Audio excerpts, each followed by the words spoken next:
ask more questions, get more curious, because we're only in this position with the lawsuits because we haven't been insightful enough about our own business. And now we're paying the price for that because we haven't accurately conveyed the message.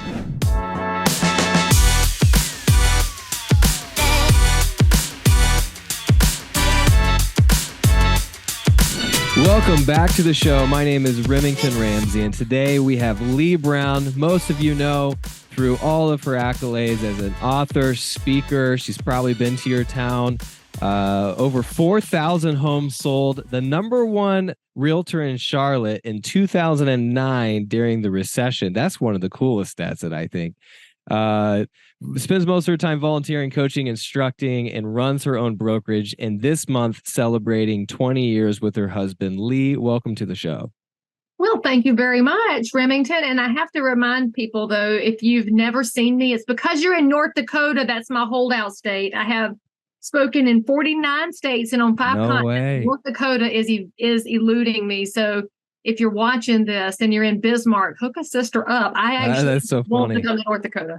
Maybe we should just make a road trip there and stop at some sort of station and start recruiting realtors to come here so you could be on all 50. It could be a really big deal. I'm sure there is something to look at there. Some historical monument that I would always stop and look at.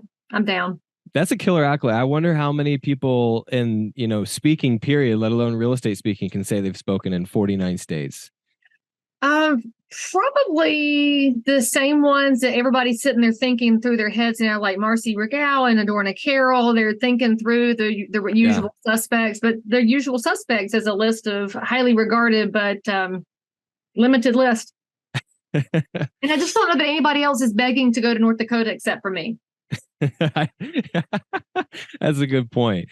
Well, today we're going to talk about a few different things that are kind of hot button items and triggering within the real estate community. One of your roles is you are on the executive committee of the board of directors for NAR, which is different than being a spokesperson for NAR. And I'm interested to hear your perspective on everything that's been going on behind closed doors and then also out in the open. But where I'd really like to start is something that keeps on coming up in my field of vision, which is this class action lawsuit, the Burnett case. And the reason why I feel like it's important to talk about with you is you're involved, you understand it all. I think most realtors or people in the real estate community don't know enough to make actual, opinions about what they should be thinking. They don't know enough to actually take action or get involved from their own local perspective. And when you have misinformation out there, what happens is it causes a little bit of a panic, and then we start wondering, hey, is this going to happen to me in my town? And at the very bottom of this barrel is, should I be a realtor anymore, or will I be a realtor in 10 years? So that is a long way to get to, hey, tell us what the class action lawsuit actually is and what's going on within the last 2 weeks. The first thing I will say is that everybody listening to or watching this episode, remember this: no matter what happens in the market, in the economy, in organized real estate, houses are always bought and sold. You have to remember that simple fact. Our market does not depend on any of these external forces. It does go through changes, and there's cyclical changes that have occurred over time. However, houses are always bought and sold. So start with that fact in mind. And I'll also go ahead and tell you the place to go for any updates on any of the class action lawsuits. And the National Association of Realtors right now is involved in 15 different lawsuits. There is a huge attraction of lawyers towards our profession because they just don't really understand what we do. That's what it boils down to. But all of your updates will always be at competition.realtor. So go there anytime. Our staff does a really good job keeping it as updated as they can with what they're allowed to put out there. Now, that being said, we're recording this in the first week of September 2023. We're about to go to the pretrial conference for the first of the big cases, which is in Missouri. So what it boils down to is the class action lawyers decided that the consumers were paying too much in commission. So that's where you got to start with this. There is definitely an attack on how realtors are compensated. And what they've said is that buyers haven't had the opportunity to negotiate the buy side commission. Now, I can already hear y'all through the computer, because if you're a top producer, you're thinking, dude, people negotiate with me all the time. Yes, Yeah. I'm fully aware, because I'm in Charlotte. We're a very multicultural market. And there are some cultures that negotiating is a baseline of just how culturally they operate. And you have to know that going in. And by the way, if you haven't taken the At Home with Diversity certification class, it helps you understand cultures. And so when you start thinking about that, we know we negotiate this all the time. However, these lawyers probably are like the normal consumer, and they conduct real estate 3 or 4 times in their life. It is a very infrequent transaction. Sure. And so when they don't do it themselves, they don't often understand what we go through day to day. And then point Can I pause you? Yeah. So I have a question about that specifically, because we're talking about the consumer being the driving force behind this class action lawsuit and feeling like they shouldn't have to pay what they're paying at the, in so many words. Now, do you think, I'll just take Indianapolis, for instance, there's 10,000 realtors, 5,000 of which will sell 1 or less homes. Do you think it's possible that the realtors who aren't necessarily taking it seriously, working part-time, giving real estate a bad name by being bad at their job, not doing enough research, are the offenders of the consumers that have decided to say, hey, you're not worth this money? Or is it all real estate agents? Do you think, is there any truth to that? Well, first of all, remember, class action lawsuits aren't driven by consumers. They're driven by lawyers. And that's something we all have to remember. Now, I look at it from North Carolina's perspective. I know what happened to my economy and to my agricultural economy in specific when the tobacco class action lawsuits happened. Now, I'm not a smoker. You're not a smoker. Most people nowadays aren't smokers. However, when I waited tables, this will give my age away, I worked in the smoking section because that's where the money was. Now, you think about this, the class action lawsuits put how much money in the pocket of the consumers who complained? A nickel, a dollar. The class action lawyers made hundreds of millions of dollars. And then the tobacco production, very similar to real estate, right? Houses are always bought and sold. Cigarettes are going to be always bought and sold. The tobacco production moved. A lot of it moved overseas. And so now we're importing cigarettes instead of making them here. They're far more expensive. It's a different tax model, but the money went into the pockets of the lawyers. And I can't stress that enough. So that's who generally looks for an opportunity to come in. Now, where they gin up the fear amongst the consumer is asking the consumer, do you think you paid too much? Well, if you ask me if I think I paid too much for the tires I bought last week, I'm going to tell you I paid too much because daggone, they were expensive. Well, they're high because the cost of materials is high. The cost of labor is high. The supply chains broke during COVID and they still haven't recovered. And so the numbers can feel high coming out of my pocket, but in reality and in the marketplace, they might make perfect sense. And this is where we as realtors haven't done the best job ever of explaining our value proposition. We haven't explained how things work or why they work that way. One of the things that is critical to understanding how commissions work and why there's cooperative compensation. Our multiple listing service was built on a spirit of cooperation. And the beauty of that MLS is that I can offer a blanket compensation to any broker, which is actually beautifully discrimination free because I don't care who the buyer's agent is. I'm offering the same compensation to all. That's a good thing. That being said, if the buyer wants to pay me more than I'm being offered by the other agent, that's up to me as an agent to negotiate with my client. Because if I look at 10 listings right now, they're all paying 10 different numbers. I don't care. My agreement with compensation with my buyer is between me and the buyer. Are there some agents who haven't had that conversation effectively? Absolutely. Are there some that have the most educated clients in the world? Yes, because the beauty of real estate is that it's very competitive. There are a lot of options for the consumer and different business models that fit. And so before, when I mentioned the cultural differences for some people, who how they're raised to negotiate their fees, they are going to look for an agent that's going to do what they want to do when it comes to negotiating that commission. They have that freedom because we have a wildly competitive marketplace. The lawyers who built these class action suits don't understand our competitive marketplace. In fact, they'll say we're not very competitive, that everybody charges the same thing. It's simply not true.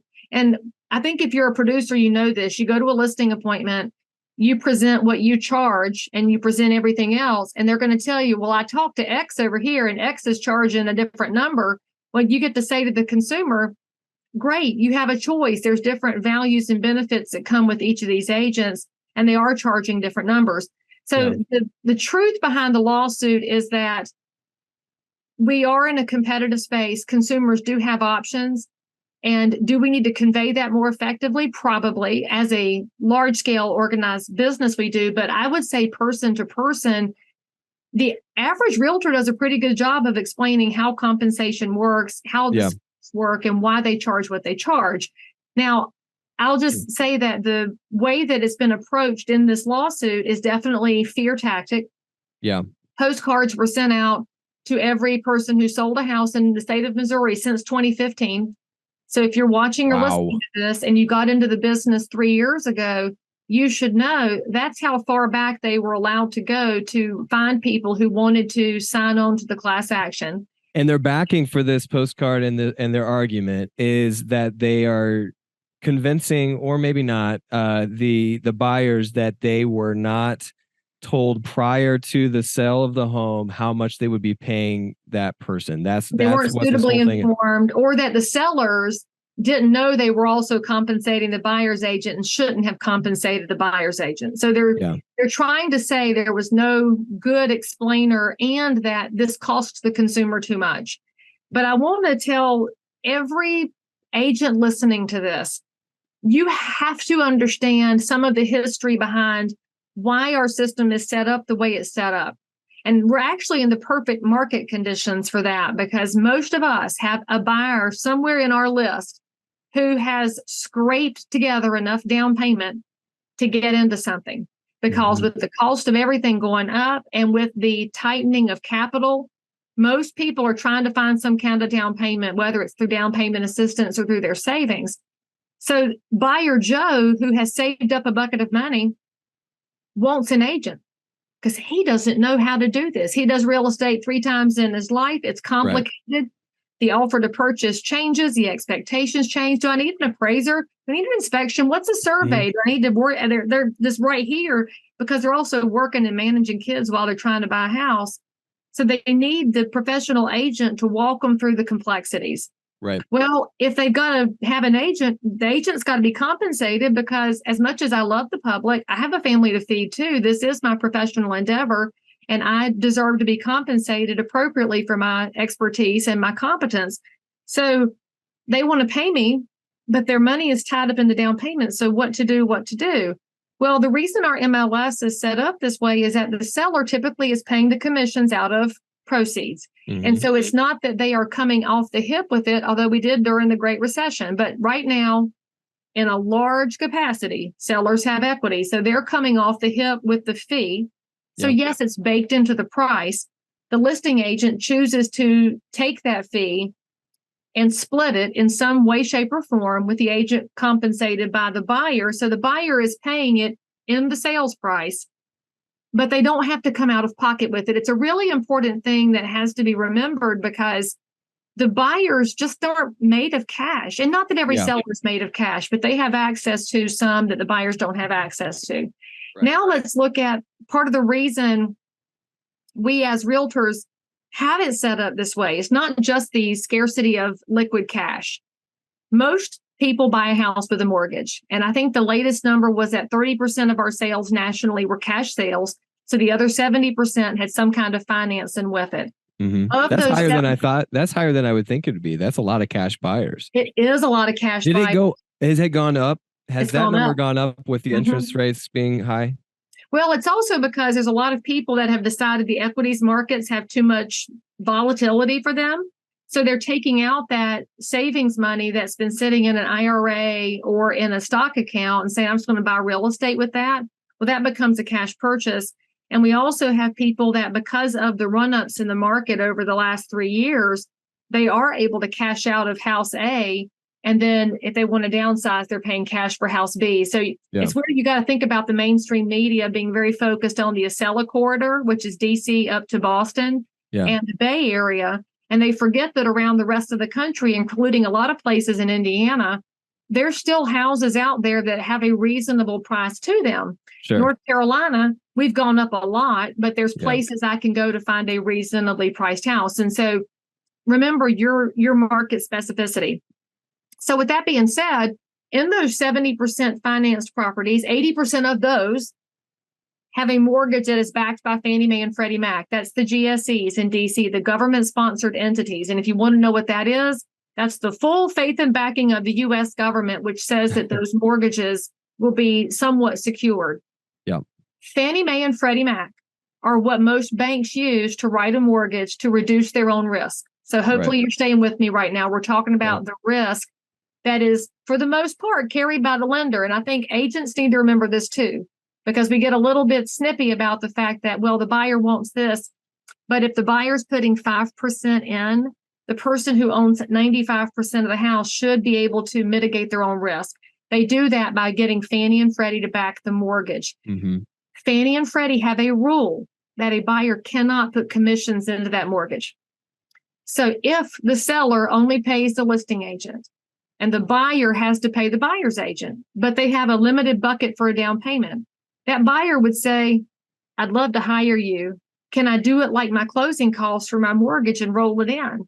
And if you've been in the business more than 4 years, you know how often we wrote offers that included closing costs on the loan to reduce the cash out of pocket for the buyer. Well, Fannie and Freddie allow the buyer to put that $5,000 into the mortgage and amortize it out, but the commissions don't have the same flexibility. Therefore, if we were to not win on the positive side in these class actions, we're going to need Fannie and Freddie to amend that so that if we get rules that say buyers can't be compensated with the seller's commission money, that buyers will have that option should they choose to hire somebody. I wish they would do it now, frankly, because I am a market person. Give the buyer more options. Don't let it be hamstrung by what the government does and doesn't allow. And so I need y'all to understand that. In fact, rewind this if you need to, because too many agents just don't understand the underlying rules around the mortgage money, which will help you understand why the MLS is set up as it is, why we do things this way. Ask more questions, get more curious, because we're only in this position with the lawsuits because we haven't been insightful enough about our own business, right? Being fair, we haven't. And now we're paying the price for that because we haven't accurately conveyed the message. We're in the right, though. Here's where I want to take this, though. So you've done a great job of explaining what this case actually is and how we got here, and even provided an argument as to what the realtor's side will be during the case, or maybe already been presented. So I am curious what your prediction is, like the direction that this case will go and what that will mean for other individual markets. It sounds like, I mean, this is happening in Missouri, right? So it's not just affecting Missouri if everyone in the country cares about this. So actually, back up for a second. The next one's in Illinois, by the way. They're kind of running concurrently. So after this one goes, the next one's going to go. Good to know. I did write down another completely off-topic question because you said that you worked in the smoking section of restaurants because you made the most money there. Why do you think that is?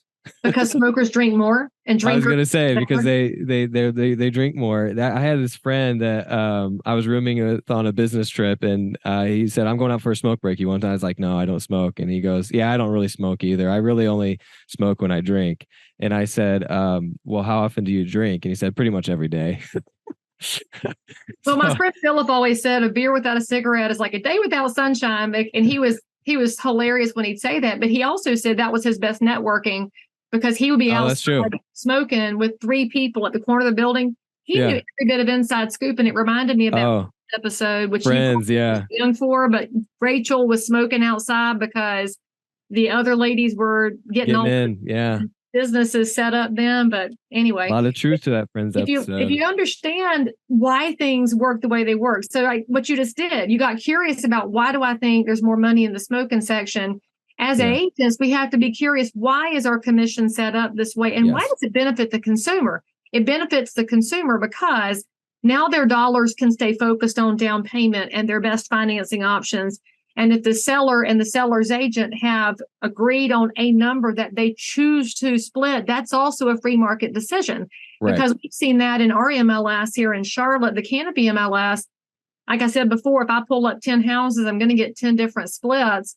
And I know that the agents are all charging different things. Well, that's fantastic. That's good for the consumer because they get to pick. And so we go back to this idea that we have a lot of part-time agents, which not all part-time agents are lack of knowledge and not competent. Sure. Some of them are fantastic and they've made a choice. So I just want to be clear. Not all part-time agents are the same. Point. Just like in full-time world, there's some that are great and some that you all wish you could put a dull fork in their eye.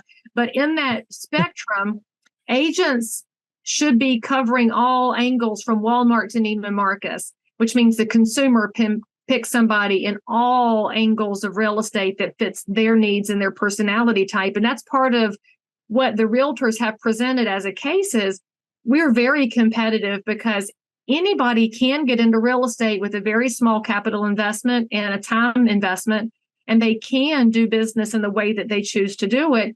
And the consumer doesn't have to look very hard to find a realtor because, as my granddaddy said, you can't swing a dead cat without hitting a realtor. And he wasn't wrong. There's one everywhere you look. And even for those of us that have been in forever, I mean, a lot of my clients have turned into real estate agents, and I'm super proud of that. But it just means there's more and more options in the public. And we want the jury and the judge to understand that piece of it too. Well, this is what I'm curious about. You just said that piece right there. What you just said, because you're doing a great job of explaining to the people who are listening to this podcast what's going on and what our stance from, being realtors and real estate professionals should be. My question to you is educate us now about where the case is at and is the defense doing a good job of explaining that? Like, are realtors winning this case or are they behind? What are your predictions for how this case is going to end up? Like, where is it at currently? I have no way of knowing because that rests in the hands of our legal team. Yeah. I will say this. There were 5 co-defendants at the original filing. You have the National Association of Realtors, and you had 4 of our largest brands. You had RE/MAX, Keller Williams, Home Services, which is Berkshire Hathaway, and Anywhere, which is the former name of Realty, which is the Coldwell Banker, C21, Better Homes and Gardens crowd. So those are the 5 co-defendants. Anywhere settled this week. And so they went ahead and settled the lawsuit in advance of the jury trial. You can settle, those 5 can determine their own outcome? Yes. And it's not an admission of guilt to settle. It just might mean that they said, you know what? We don't want to invest any more time in this, any more lawyer money in this. Yeah. We'll give y'all some money, leave us alone so we can go sell real estate. What we don't know as of today is what the other 3 are going to do that are not the trade association, because obviously a corporate entity is operated differently than a trade association, and their perspective is different because they're looking out for their franchises and their agents. Yeah. The National Association is looking out for all 1.5 million members and all of our affiliated members too. So you think about the home inspectors and the lenders and all of the surveyors and the appraisers and all those different crowds that are part of our umbrella. So it's different audiences, which I think is interesting that you name 4 large brands plus the trade association in this. And that's part of our question too is, yes, we have rules for MLSs, but they're designed to make it a very free and fair marketplace. So it's just they're very weird setups, and it depends on who the judge is. It depends on who the jury is. Is it public? What public opinion is? Is it public what they settled for? 83.5 million is what we saw in the news yesterday. So so the breakdown goes to everyone named in the class action lawsuit. So like everyone gets like $3. Like how many people are? I mean, pretty much that's what every class action boils down to. And I was in the American Airlines class action lawsuit over baggage because I didn't opt out. And so sometimes with class actions, you opt in and some you opt out. I don't pay attention to those postcards. I got a check for 24 cents. And I'm like, oh, 24 cents. Thank you so much. How much do the lawyers make? Millions. So are people frustrated with the settlement, thinking that, okay, if everyone settles and it's not an admission of guilt, but on the surface it kind of looks like that you're not willing to go for it? Is the fear that this is going to keep happening and then we're ultimately going to lose the battle to where people are just going to, I mean, at the very least, if this is the optics, you're going to have people who subscribe to WebMD instead of going to doctors, hopping online and feeling like they got everything figured out, and that you don't have cancer, you have strep throat. Stop it. So do you get what I'm saying? Like, if everyone settles, and even if we still believe that, you know, the realtors should be paid what they're paid, but we're going to give you money anyway just to get it off our backs, what's going to keep this from keep on happening to where it will actually affect the buyer's agent, and maybe all real estate agents, period, if this keeps on happening? Well, there's two things, right? So the first one is public opinion. And this is where realtors could actually be having a much larger, more scalable impact than they realize. And especially for our top producers. And I always point to top producers because that's who has market share in any given community. Because our business is not a Pareto principle. It's not the 80-20 rule. It's more about the 98-2 rule. You've already mentioned the very large plurality of our members don't sell anything. And then another big plurality sells one. And so the bulk of our transactions are concentrated at the top. And there's lots of reasons for that. And usually it has to do with business acumen and systems and sizes of teams. There's lots of reasons for that to happen.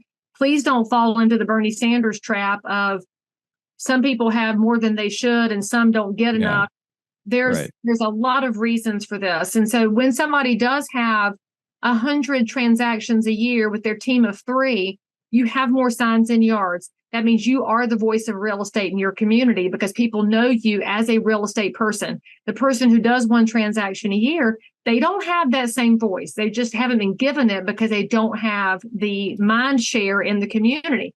That being said, when you have the mind share in the community, if somebody who sells 100 houses a year went to their consumers and said, please post something online because we're under this crazy class action cloud, and explain what I did for you, they might get 25 people to go online and say, I liked Realtor Mary because she did all the numbers and did all the work. And they start listing off the things that you did. And you jumped through this hoop and you worked 25 hours to fix this one little title problem. If the public knew the sheer amount of time and energy and attention that goes into every transaction, they might look at us differently. But we haven't pursued that in the court of public opinion. We've allowed the mainstream media to tell that story. I can't stand Phil Dunphy's character on Modern Family, and I might be the only one that he drives me crazy. And I remember in season 1, because remember, he was a real estate agent. In fact, he's a realtor. He gets into the house through the window and he's listing off that it's model, blah, blah, blah. And every realtor worth their salts knows the model of a window so you can get in. I was furious. I was like, I can't believe that that's the perception because I'm never going to fit through a window. Thank you. I've had children. And second of all, there's cobwebs there. But third of all, that's not how we operate. We make appointments. We go in through the door and then we say, hey, real estate, please don't be naked in here. And then we go cut the lights on. Then we let our people in. You know, I was just thinking about this yesterday because there's a lot of depictions of real estate agents in common TV shows. Like I was watching Suits and they were posing to be a couple and they were asking to talk to the other tenants that lived in the building and like all these things that we just know don't actually happen. I mean, because real estate is the largest trade organization in the world, I bet you have half the people who are watching this being like, that's not how it is. But I mean, I'm glad you brought this up, being annoyed with that character, because I remember following you. We've been friends for years now, back when I was still slinging Cutco knives.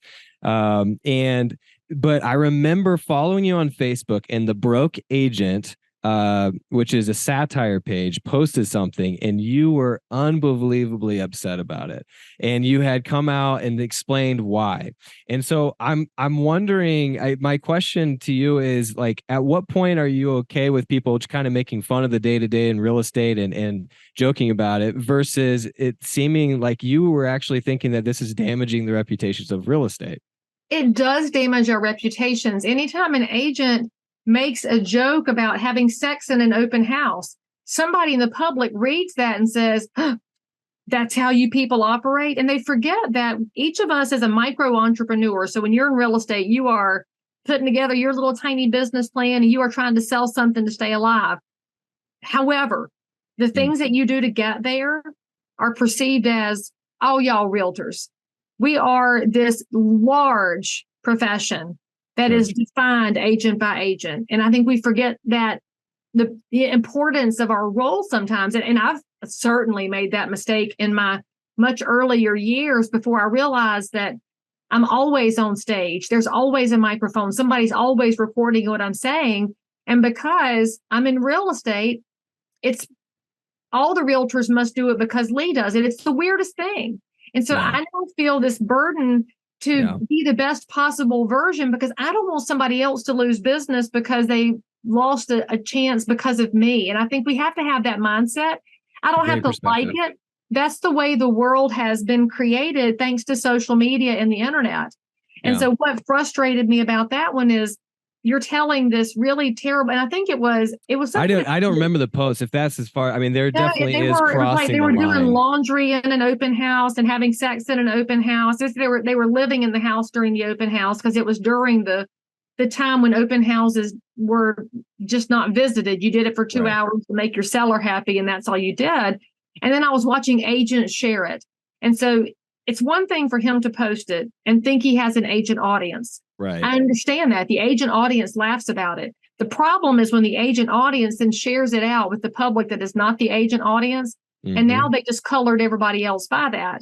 Right. And I wish we weren't seen as buffoons like Phil Dunphy. I wish we weren't seen as those selling sunset people who are very, very low information, and that we weren't seen as the HGTV people who in 30 minutes on House Hunters show 3 houses and sell the middle one and ta-da, we're always happy. Because there's never an inspection and there's never an appraisal issue and there's never a survey. There's never a buyer with cold feet and there's never a seller who didn't tell you about their divorce and all the things that realtors go through, which frankly, that was why I started my podcast, which I'm now in my 8th season for Crazy Shit in Real Estate. And it was because every time a realtor hits a really bad spot, they figure it out and they do it really well most of the time. Now, there's, of course, always some bad apples. I'm not saying there's not, but the bulk of realtors, in my experience, they just figure it out and they do it to the best interest of their buyers and sellers. And that's absolutely what it takes to survive in real estate for the long haul, is to have somebody else's best interest in mind. And I watch agents do this every day. I've watched them go power wash a driveway because it needed to get done and their seller was elderly and like, you know what, I'll do it. They didn't get paid for that, but they did it because it was the right thing to do. And I wish we told that story more, because if the public opinion of us was in those angles and they understood this, it would be different for us in these class action lawsuits. And so I do think that's one of the things we can be doing, is a better job of telling our own story. And I'll say this, like the attack on buyer agents, the timeliness of it is just interesting to me because, of course, lawsuits percolate for years. But in the last 3 years, this COVID market has been crazy. And I think every agent who has been in the business longer than 4 years understands how crazy it's been. The people who came in during COVID, they think that's normal. So they're having a hard time right now adjusting to something that's a little less frantic.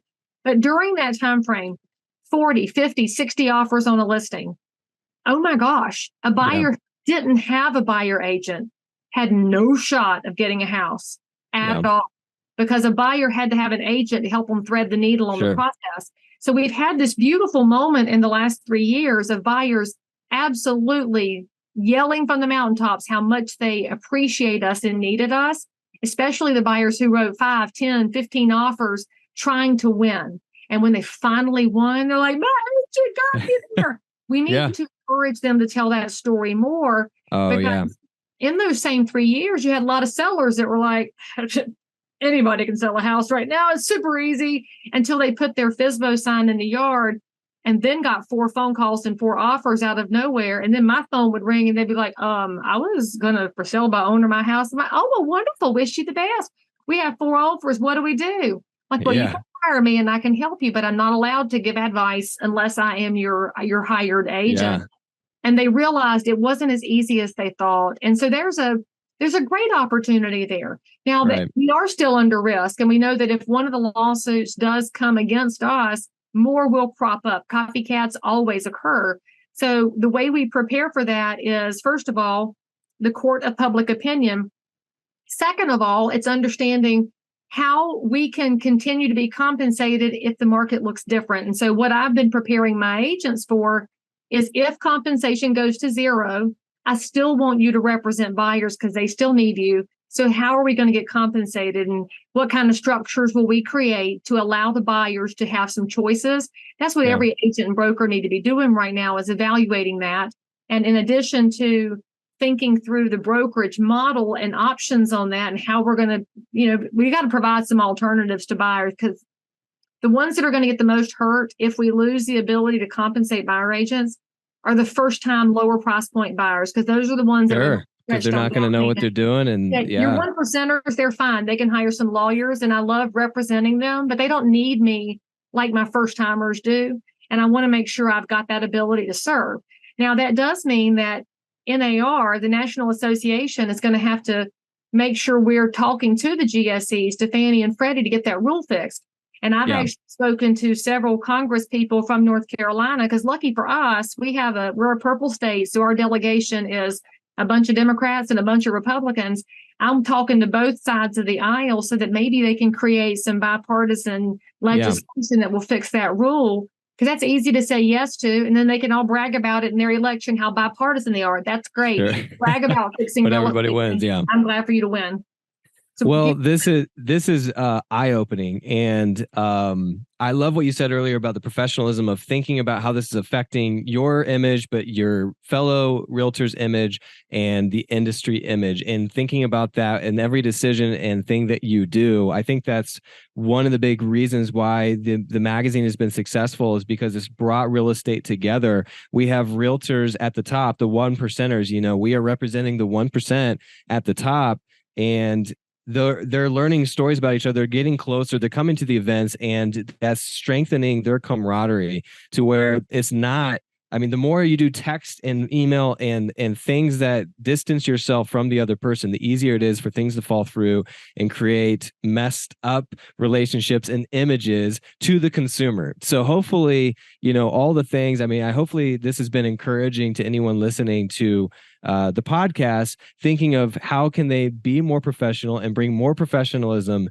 to this industry. And I think that in itself would be a great way to fight off this actual class action lawsuit. Leigh, we're out of time. Is there anything that you'd like to say to your fellow realtor and bring hope to this industry amidst a little bit of under fire attack? Well, I kind of like what you said, where you said text less, talk more. And I just want to reiterate that for the people in the back. If we did a better job of better communication with each other as professional colleagues, our transactions would be a lot smoother, and that would lead to happier buyers and sellers, which again helps the court of public opinion when people see that we're actually not cutthroat. We absolutely know how much we need each other to make these things go well for everyone. The other thing that I would beg of you, if you are a top producer, if you are in the top 10% of your market, for the love of all that's holy, start opening your association email, start reading what's going on, and volunteer. And I know you're going to tell me you don't have time. If I have time, you have time, because we make time for what matters to us, and you have the most to lose. So the agent who sells one house a year, if the industry implodes, well, they're just going to go get a bank teller job. But if you are bringing home six figures in real estate, and you love what you do and you love the clients you serve, if the industry implodes on you, then what are you going to do? You can't work a jobby job. Ain't nobody going to hire some person like you to go from 9 to 5, because you won't do it. So you have a real reason to not just protect this profession, but make it better. And that's one of the things we do when we volunteer. As a top producer, you use the MLS more. Bring your ideas in to make our MLS better. You are the one that's going to be the most impacted by a local zoning ordinance. Show up in government affairs and be the voice that says, we need housing in our community. You can change everything with an hour a month if you would just choose to invest your time in this profession, and don't just leave that job to other people. You didn't let anybody else build the business you have. So how about you don't let anybody else take your profession away from you either? Take action. That was Leigh Brown, author of 4 books, one of which is a cookbook that I can't wait to get my hands on. Send me your address. I'll send you a copy. I love it. Off air. How about I don't give it to the whole world? Oh, they probably won't it though. So make it a P.O. box. Leigh, thanks for being on the show. Can't wait to have you on again. Thank you for having me, and thank you for what you're doing with Real Producers.